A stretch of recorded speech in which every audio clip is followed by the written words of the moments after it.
Hi, ಫಾರ್ಮಿಂಗನ್ನು ಯಾಕೆ choose ಮಾಡ್ಕೋಬೇಕು ಅನ್ನೋ ರೀಸನ್ಸ್ ಬಗ್ಗೆ ತಿಳ್ಕೊಳ್ಳೋಣ. ನಾನು ಯಾಕೆ ಫಾರ್ಮಿಂಗನ್ನು ಚೂಸ್ ಮಾಡ್ಕೊಂಡೆ ಅಂದರೆ one of the reason food security. ನಾವು ಡೈಲಿ ಲೈಫಲ್ಲಿ ಬೇಕಾಗಿರುವಂತಹ ತರಕಾರಿ ಮತ್ತು ಗ್ರಾಸರೀಸನ್ನು ನಾವೇ ಬೆಳ್ಕೊಂಡಾಗ ಎಕ್ಸ್ಟರ್ನಲ್ ಮಾರ್ಕೆಟ್ಸ್ ಮೇಲೆ ಡಿಪೆಂಡ್ ಆಗೋದು ತಪ್ಪುತ್ತೆ. ಮತ್ತು ಫಾರ್ಮಿಂಗ್ ಮಾಡೋದ್ರಿಂದ ನಾವು ಎಂಥದೇ ಸಿಚುವೇಶನ್ಸ್ ಬಂದು ಸರ್ವೈವ್ ಆಗ್ಬೋದು. ಲೈಕ್ ಬರಗಾಲ ಆಗಿರ್ಬೋದು, ಪ್ರವಾಹ ಅಥವಾ ವಾರ್ ಸಿಚುವೇಶನ್ಸ್ ಬಂದಾಗ ಕೂಡ ಫುಡ್ ಸ್ಟಾಕ್ ಇದ್ದರೆ ನಾವು ಈಸಿಯಾಗಿ ಸರ್ವೈವ್ ಆಗ್ಬೋದು. ಮತ್ತು ಅಂಥ ಸಿಚುವೇಶನ್ಸಲ್ಲಿ ನಾವು ಬೇರೆಯವ್ರಿಗೆ ಕೂಡ ಫುಡ್ ಸಪ್ಲೈ ಮಾಡಿ ಹೆಲ್ಪ್ ಮಾಡ್ಬೋದು. ಮತ್ತು ಫಾರ್ಮಿಂಗ್ ಮಾಡೋದ್ರಿಂದ ಡೈಲಿ ಲೈಫಲ್ಲಿ ಫಾರ್ಮರ್ಸು ಏನೆಲ್ಲ ಸ್ಟ್ರಗಲ್ಸು ಮತ್ತು ಚಾಲೆಂಜಸನ್ನು ಫೇಸ್ ಮಾಡ್ತಿದ್ದಾರೆ ಮತ್ತು ಅದನ್ನು ಹೇಗೆ ಓವರ್ಕಮ್ ಮಾಡಬೇಕು ಅಂತ ನಾವು ಕೂಡ ತಿಳ್ಕೊಬೋದು. ಮತ್ತು ಒಂದು ಸೈಡ್ ಇನ್ಕಮನ್ನು ಕೂಡ ಪಡ್ಕೋಬೋದು.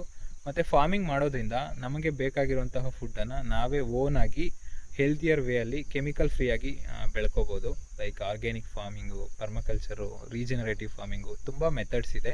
ಮತ್ತು ಇನ್ನು ತುಂಬ ರೀಸನ್ಸ್ ಕೂಡ ಇದೆ. ನಿಮ್ಮ ರೀಸನ್ಸನ್ನು ಕಮೆಂಟ್ ಮಾಡಿ, ನಾವು ತಿಳ್ಕೊಳ್ಳೋಣ.